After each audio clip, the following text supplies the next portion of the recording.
Así como nos han presentado como una gestión del agua fina a nivel de ciudad, también hay otros enfoques que son muchísimo más, quizás diría, brutales para traer agua, ¿eh? Y el uno no elimina al otro, los dos son a veces necesarios.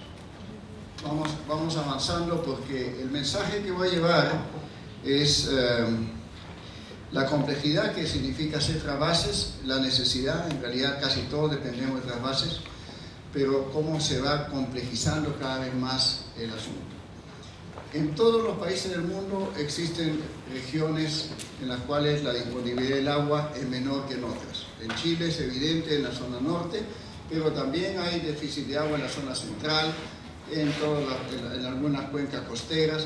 Por lo tanto, la distribución del agua nunca está acorde con lo que nosotros queremos. Y ahí es donde los que estudiamos ingeniería civil hidráulica tenemos que intervenir.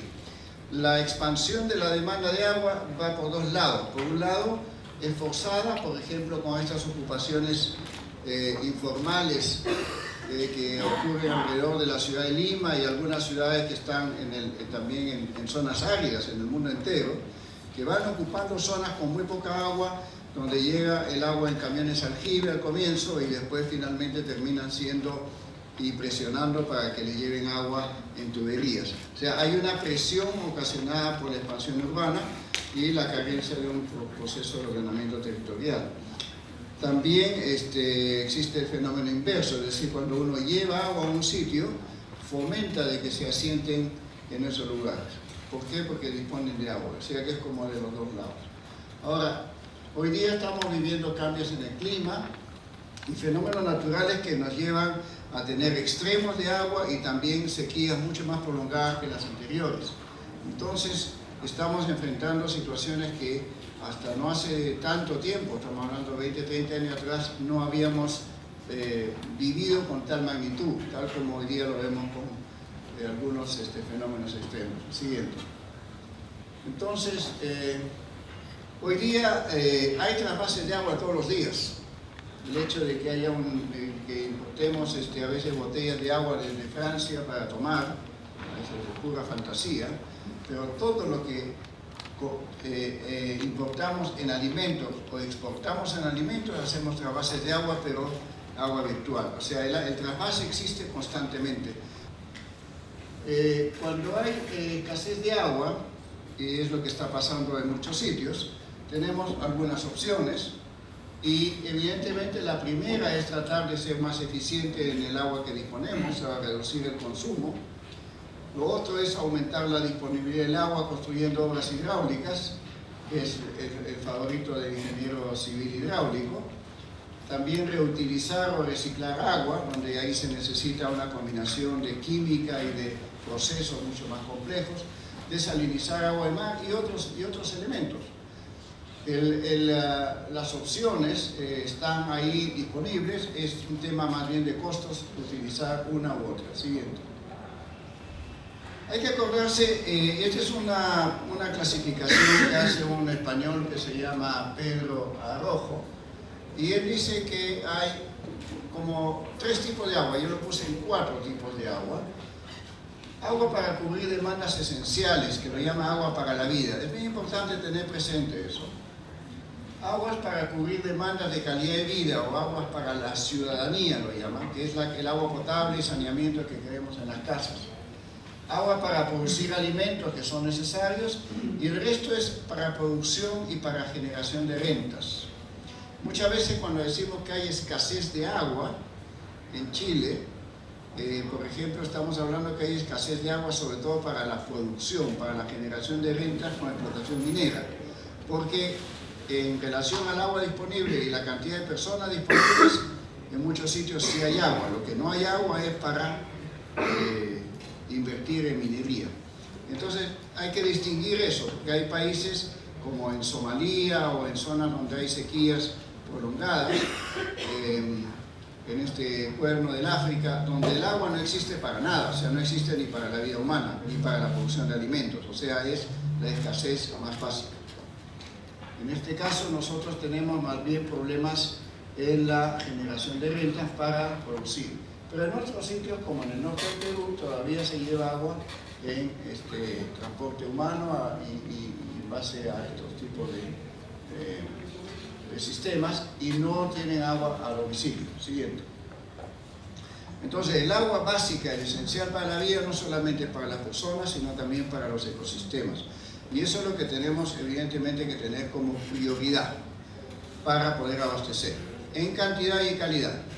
Código de Agua de Chile, por ejemplo, no especifica que hay prioridad para uso humano del agua. No tiene prioridad para ningún uso. Es el único código en el mundo donde no hay una prioridad para uso humano, ni para ecosistemas tampoco. Recién ahora se está protegiendo los caudales ambientales mínimos, pero hasta hace poco no existía. Siguiente.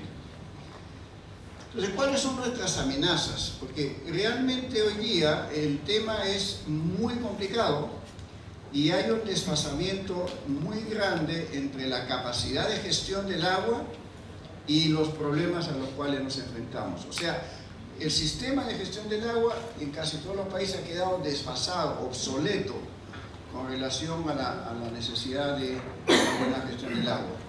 Y el último país que ha hecho una reforma muy profunda en su gestión del agua es Australia, por ejemplo, que vamos a volver sobre eso. Entonces, hay un incremento de demandas de agua constante, pero la oferta del agua está alterada por el clima, por cambio de clima que antes no se veían.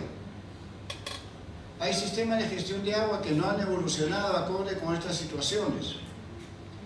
Y además de esto, de estos temas de acá, tenemos los problemas causados por fenómenos extremos. Por ejemplo, hoy día en Filipinas, con el huracán, a pesar de que les ha caído agua, hoy día no tienen agua, ¿no?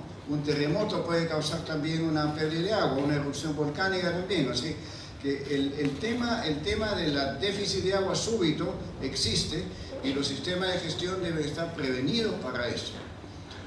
Propuestas como las que hacen de una buena gestión del agua a nivel urbano son esenciales para subsistir por lo menos por un periodo determinado.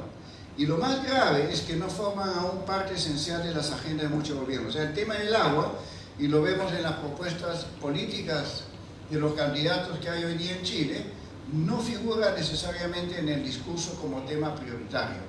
Si bien se ha tratado el tema, cada uno de ellos tiene propuestas que son parciales del conjunto, o sea, no hay una propuesta que cubra el todo. O se olvidan de los glaciares, o se olvidan de la gestión por cuencas, algunos lo ponen, otros no lo ponen. Entonces vemos de que no es parte esencial de la agenda y sin embargo es una limitante muy grave. Siguiente. Entonces, lo que tenemos que hacer, lo primero es mejorar la gestión del agua disponible y prepararse para enfrentar extremos. Es la primera opción, o sea, usar bien lo que tenemos. Propuestas como las que están haciendo ustedes en la Facultad de Arquitectura, como las que ha presentado Claudio, son parte de estos formas de prepararse para limitaciones en la disponibilidad del agua. Siguiente. Entonces, ¿cuáles son las amenazas que tenemos? Tenemos pérdida de los glaciares, que son fuentes de agua que nos han servido mucho durante miles de años. Hoy día los glaciares están reduciéndose, hay un aumento de agua disponible que es falso, porque evidentemente al haber deglaciación aumenta el volumen de agua. También hemos perdido capacidad de captaciones naturales, podemos aumentarlas, por ejemplo, captación de neblina, que antes lo hacían las plantas mismas, como hemos deforestado zonas donde está la neblina en la Camanchaca, se capta menos agua y hay que usar redes o sistemas artificiales. Hemos reducido las filtraciones, hemos reducido la capacidad de captación de agua en las cuencas, tenemos pérdida de infraestructura hidráulica. La infraestructura hidráulica no es eterna y en muchos sitios tenemos colmatación de embalses, tenemos sistemas ya obsoletos. Y eso, por ejemplo, en Estados Unidos representa miles de millones de dólares que tienen que invertir para determinar qué van a hacer con represas que ya han cumplido su ciclo de vida. ¿Qué va a pasar? Si todavía no están colmatadas, ¿hasta cuándo van a resistir la presión del agua? ¿La van a resistir o van a colapsar súbitamente? Y eso significa una reinversión grande. La sobreexplotación de aguas de aguas subterráneas, como en el caso de Copiapó, es universal. Acaparamiento de agua por algunos, o sea, inequidad en la distribución también es un problema, y evidentemente la contaminación. Todos estos son elementos que tenemos que tener sistemas para tratar de contrarrestar sus efectos. Al siguiente. La institucionalidad, en la parte que nos corresponde, tenemos una institucionalidad deficiente por varios motivos. No pagamos por el agua lo suficiente como para hacer una buena gestión. Los programas universitarios a veces no forman todo el personal adecuado. Los proyectos que tenemos para poder investigar gestión del agua en Chile son proyectos muy pequeños, 100 millones, 200 millones, 300 millones de pesos de corto plazo. No se compadecen de la necesidad de largo tiempo y de investigación. También el ordenamiento territorial, si bien hay una subdere que hace normas, no se cumple, por lo tanto no hay un ordenamiento territorial adecuado. Tenemos escasa información, baja eficiencia en la distribución y uso del agua, y hay malas prácticas, robos de agua, no cumplimiento de normas, etc. Por ejemplo, acá en un caso están robándose la mitad del agua de un río, que es el río Pulido en Copiapó, olímpicamente, digamos, se me dio la meta. ¿Por qué? Porque hay un fiscal a veces para toda una región. Entonces, todos esos son temas que vivimos. Siguiente. Ok, nuevas fuentes de agua. Y como nuevas entre comillas, porque normalmente son muy antiguas, pero quizás no las hemos hecho uso adecuado. Vamos para adelante. Entonces tenemos todavía un amplio margen de gestionar mejor las demandas de agua, o sea, un uso eficiente, operación eficiente de obras, que lo estamos viendo con los proyectos de cálculo de huella hídrica, etc. Ahí tenemos un amplio margen para usar menos agua a domicilio, reciclar. Tenemos capacidad de reutilizar y reciclar las aguas. Tenemos capacidad de captar fuentes poco usadas, neblinas, depurar agua de mala calidad, recargar agua subterránea, manejo de cuencas, etc. Y la zona urbana, que es lo que están presentando acá. También podemos mejorar nuestras obras de captación sin tener que recurrir a trasvases. Podemos desalinizar, sobre todo está vinculado a la energía, y también podemos trasvasar agua dentro del territorio de otros territorios. Este último es el más caro y el más complejo y el que vamos a tratar en esta exposición. Siguiente. Hay que tener presente que en todas estas alternativas lo que manda son los costos. ¿Por qué? Y en un ejercicio hecho en México de la Agenda del Agua 2030, que es lo que cada país debe tener, una agenda de agua a futuro, ahí están los costos incrementales, digamos, de cada una de las alternativas. Y dentro de los costos muy altos están desde la construcción de represas,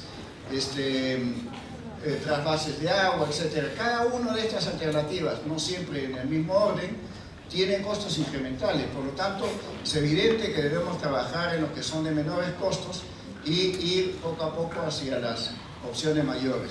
Sería conveniente que en Chile se hiciera una política hídrica determinando todos estos valores de costos incrementales. Siguiente. Para poder usar el agua, tenemos diferentes escalas de gestión, desde las pequeñitas o captaciones de agua para filtrarlas en laderas, hasta grandes represas como esta que está en el cañón del Colorado, el Glen Canyon Dam. Toda esa amplia gama de opciones, hoy día ya no es fácil. Es mucho más fácil hacer obras pequeñas que grandes obras porque hay oposición por los efectos de impacto ambiental. Sin embargo, la mayoría de todas las grandes ciudades viven de estas grandes obras. Siguiente. Bien, yendo a una de las opciones que está en debate en Chile, hace poco, la semana antepasada estaba en Concepción, hubo en un congreso de biotecnología y de limnología, se trataron en ambos casos el problema de los trasvases de agua. La idea de trasvasar agua desde el Biobío hasta Arica está en el tapete, ¿no? Del Biobío, del Maule, de Rapel, etc. Y por lo tanto ya está despertando, por lo menos a nivel académico, ciertos recelos de, oye, si me quitan el agua, ¿cómo quedo yo? O sea, no hay trasvases que no tengan objeciones. Siguiente. Entonces, yo separé esto en trasvases de agua de corta y de larga distancia. Y van a ver ustedes que es importante esto, porque los trasvases de corta distancia existen todo el tiempo. De hecho, hoy día la ciudad de Santiago tiene trasvase del Maipo al Mapocho. O sea, hay trasvases intercuencas, aunque estén dentro de la misma cuenca mayor, pues está en la cuenca del Mapocho, pero igual se trae agua del Maipo al Mapocho, y de hecho la ciudad de Santiago se alimenta más de aguas del Maipo, pero también del Mapocho. O sea, hay trasvases siempre, no es que los trasvases no existan. Lo que más llama la atención son los trasvases de más larga distancia. Entonces hay trasvases como el de la China del año 1620, de 1700 kilómetros, el Gran Canal. Y hoy día están haciendo 2 canales más. Pasa que la China no se somete a votación, simplemente se impone. Entonces ahí es una forma. Pero se han efectuado trasvases por canales, tuberías, barcos, etc. Pero normalmente han sido contenidas. Así que vamos a explorar 2 tipos de trasvases y compararlos con Chile. Bien. Hay que recordar que todo trasvase de agua tiene impactos en lo económico, lo social y ambiental, y por lo tanto generan grandes debates, de los cuales ustedes van a ser partícipes en muchos momentos. Todos los trasvases tienen justificaciones, y solo estudiando en detalle los efectos, compensaciones y opciones es posible tomar buenas decisiones. Siguiente. Entonces, hay trasvases con distancias menores a 150 y 200 kilómetros que tienen una cierta manera de ejecutarse, otros que son de más distancia, de 200 kilómetros, y hay otros que son aún mayores, que son en botella, en barco, en bolsa de agua y arrastrados por mar. O sea, estamos hablando de 250, 500 kilómetros, 3.000 kilómetros, 5.000 kilómetros, o llevarlas desde Chile hasta países árabes. O sea, y eso hace que cada uno de estos tenga estudios e impactos distintos. Siguiente. Vamos a hablar del Perú, porque a mí me ha tocado vivir en el Perú un tiempo y tengo bastante conocimiento de los trasvases allá, y se me ocurrió comparar los trasvases en el Perú que alimentan zonas desérticas como el norte de Chile con los trasvases propuestos en Chile y compararlos un poco para que tengan una idea de las diferencias y los efectos que causan. Prácticamente todo el abastecimiento de agua en las zonas desérticas peruanas, en los valles de la costa, se hace por trasvase de agua. Un proyecto más al norte, el Chira-Piura. El río Chira es un río que viene desde el Ecuador con mucho caudal, va por acá, y en cambio el río Piura viene a veces seco durante el año y a veces trae mucha agua. Este trasvase es de distancia corta, como entre 30 y 50 kilómetros, no tengo el dato exacto del volumen.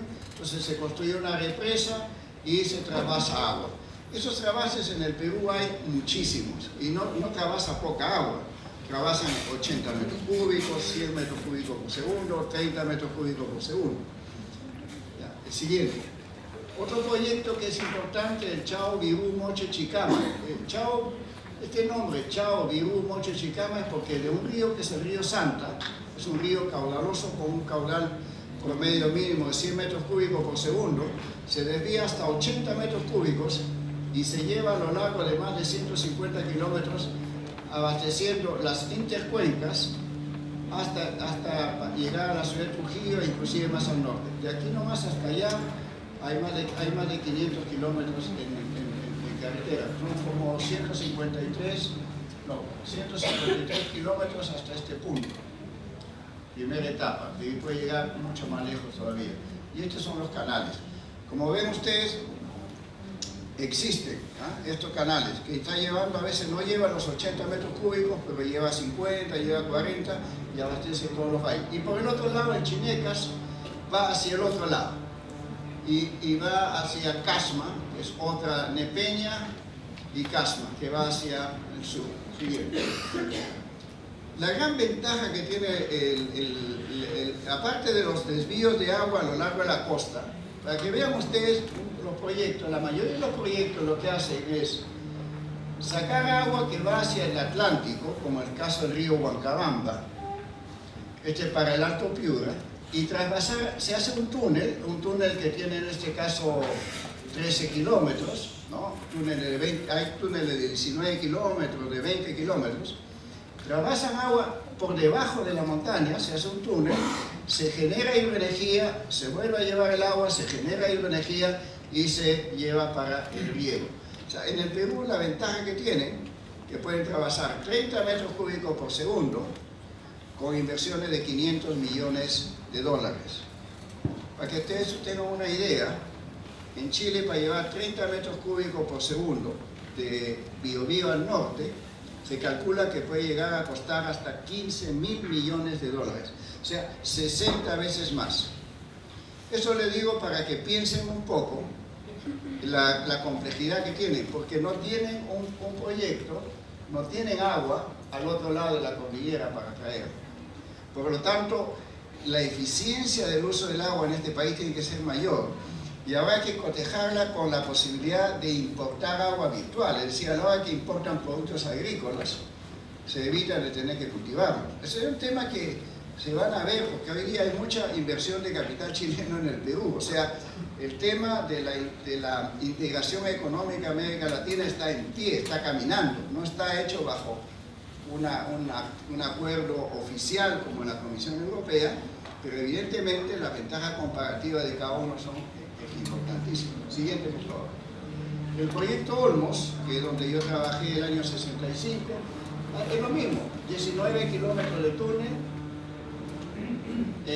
un pequeño embalse, se deriva todo por gravedad, se genera hidroenergía, se lleva por túnel, se genera hidroenergía y se puede regar. Al principio era 100.000 hectáreas, pero como el río Huancabamba se divide entre dos, ahora se ha bajado a 50.000 hectáreas más o menos el proyecto. Pero genera energía. En el caso de Chile, nosotros llevamos el agua del sur al norte y lo ponemos abajo. Y tendríamos que subirla a 4.000 metros. ¿Me dan cuenta que hay una pequeña diferencia? ¿No? Y no tan pequeña que digamos, ¿cierto? Entonces, el último, donde yo estoy ahora un poco involucrado, es el Maje Sigua 2. A mí me tocó evaluar este proyecto en la construcción de esta represa que está a 5.000 metros sobre el nivel del mar. Y ahora hay un segundo proyecto para desviar un río que se llama Purímac, que va hacia el Cusco, para traerlo hacia la irrigación de lo que se llaman las pampas de Majes, que son zonas donde la precipitación del registro de 150 años es 0 milímetros. Sin embargo, hay grandes problemas, la presencia policial excesiva, el maltrato físico y psicológico, el injusto recorte presupuestal, etc., porque los cusqueños de la parte alta se oponen al trasvase debido a que no ha sido muy bien negociado el tema. Vamos a hacer un tema bien complejo. Siguiente. Entonces, tienes alcalde del Cusco se unen para luchar contra el proyecto Maje Sigua 2, tienes bloqueo de carreteras, Cusco volverá a usar acción de amparo para frenar el Majes. Bueno, acá todavía no hay, pero de todas maneras uno empieza a sentir de que el pensar de traer agua del Biobío, ya los de Concepción están poniéndose en alerta, ¿verdad? Como diciendo, ¿y ahora de nosotros qué nos va a pasar? Nos sacan agua. Siguiente. Así que estas manifestaciones, para evitarlas, tiene que haber todo un proceso, un protocolo que tiene que ser hecho desde el comienzo. Siguiente. Vamos a ir para ir concluyendo. Entonces, en Chile, ¿qué tenemos? En Chile no tenemos la opción de traer agua del otro lado de la cordillera.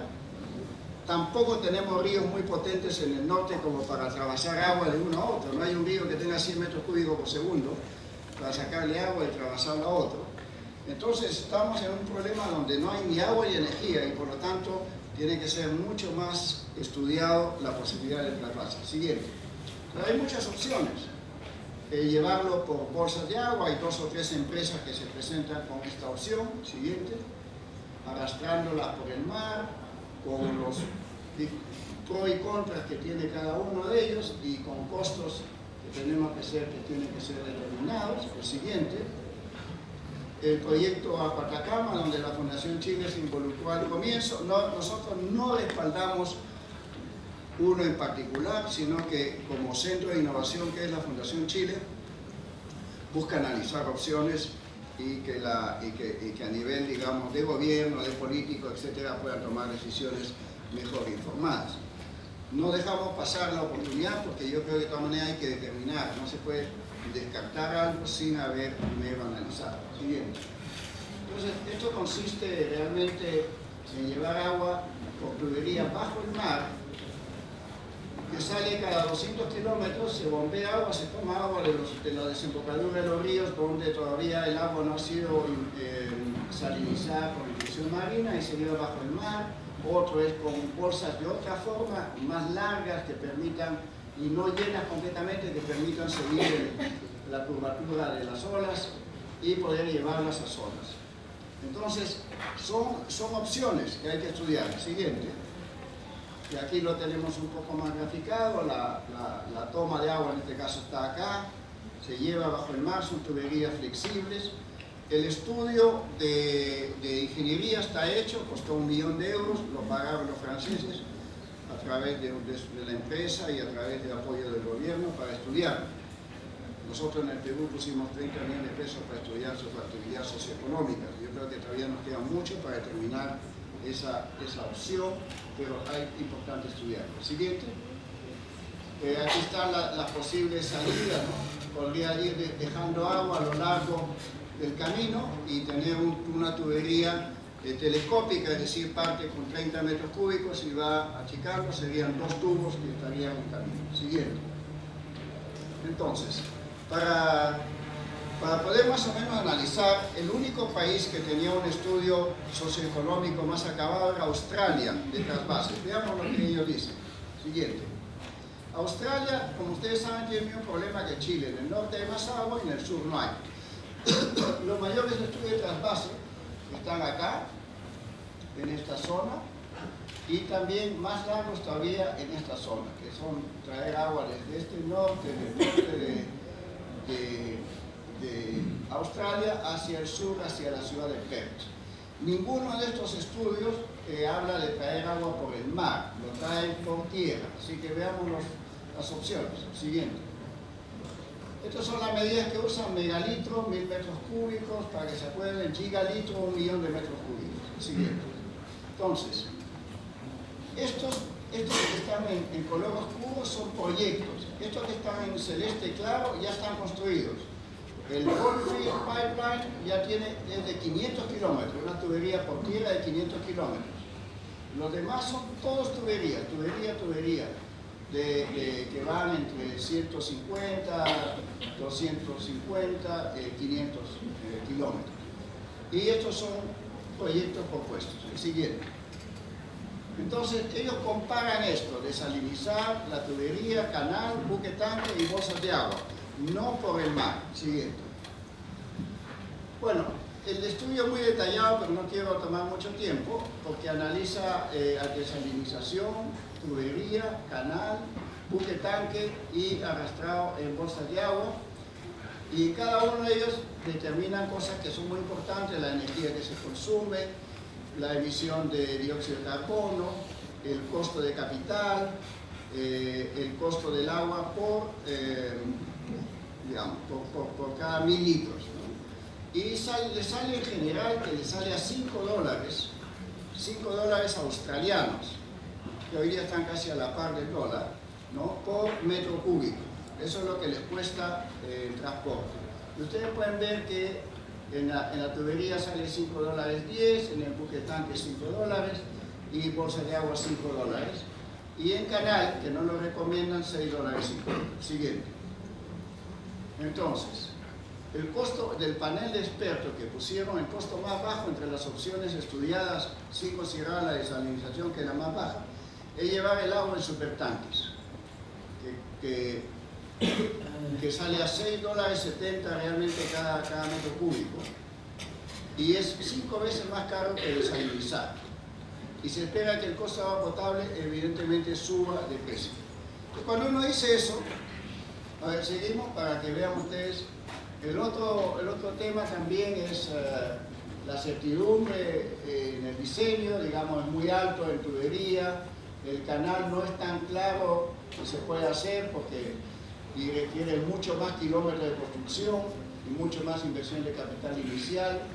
El buque tanque es casi directamente se puede hacer, y las bolsas de agua son opciones viables que todavía tienen que ser un poco estudiadas.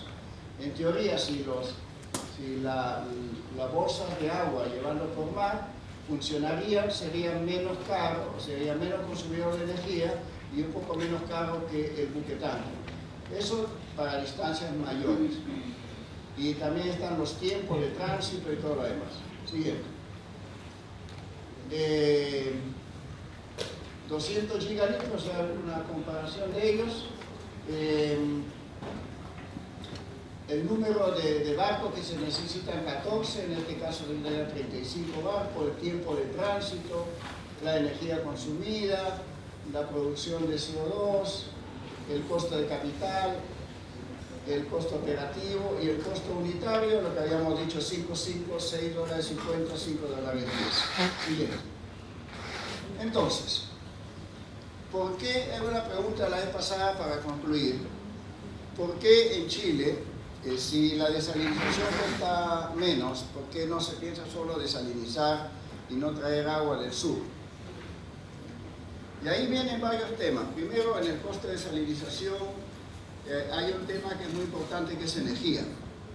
Y la energía que se necesita tampoco existe en el norte, por lo tanto habría que pensar en energía en base a alguna fuente, y esas fuentes, las más fáciles, son las que provienen de carbón, es decir, geotérmicas de carbón. Por lo tanto, el impacto ambiental y el consumo de energía es 10 veces mayor en desalinizar que en traer el agua del sur.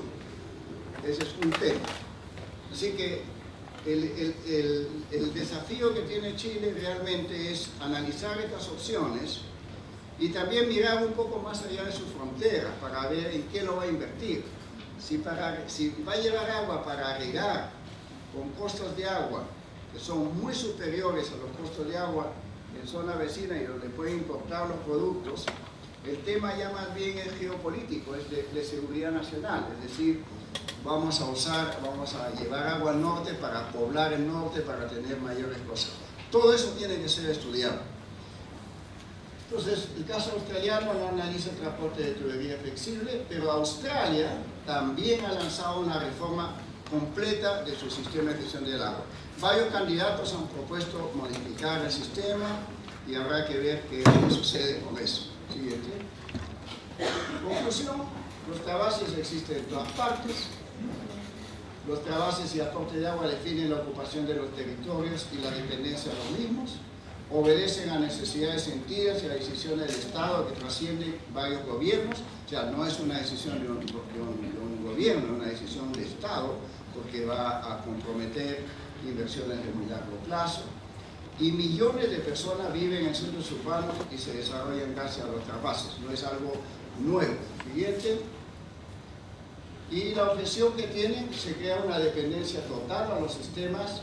Es importante asociar al estudio de ordenamiento y ocupación del territorio. O sea, si se rompe el tubo, si no llega el agua, etcétera, ya comienza a depender de un tubito para que te llegue el agua. Y si se rompe, si pasa algún problema.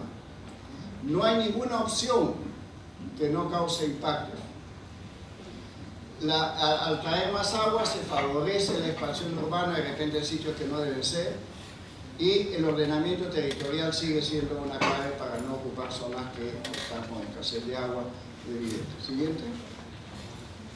Entonces, el Estado chileno debe asignar recursos específicamente para realizar estudios que combinen el ordenamiento del uso del territorio, la fuente de origen del agua, lugar de destino, impactos sociales, etcétera, y justificación de decisiones. Y al mismo tiempo agotar todas las opciones de mejoramiento del uso del agua disponibles con el fin de que el agua trasvasada sea utilizada y valorada en su justo precio. Siguiente. Esas son referencias. Listo. Bueno, simplemente Chile tiene que usar en forma muy fina el agua, muy fina. Si por un lado quiere mantener las aguas en el bucket de mejor calidad, si quiere hacer todo eso, tiene que pensar, tiene que comenzar a balancear sus intereses de una forma muchísimo más acabada que lo que ha hecho hasta ahora. Quizás como un simple aporte. Para este estudio, Francia aporta 1 billón de euros y Chile aportó 30 millones de pesos. Creo que no es suficiente como para poder definir las opciones.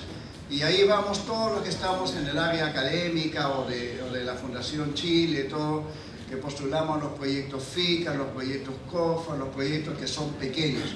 No bastan, Yo creo que Chile tiene que ponerse las pilas y poner una suma respetable como para poder hacer investigaciones tanto a nivel académico universitario como a nivel de consultoría, de fundaciones y demás, para hacer frente al desafío que no es menor, sobre todo viendo lo que hay de cambio de clima. Muchas gracias.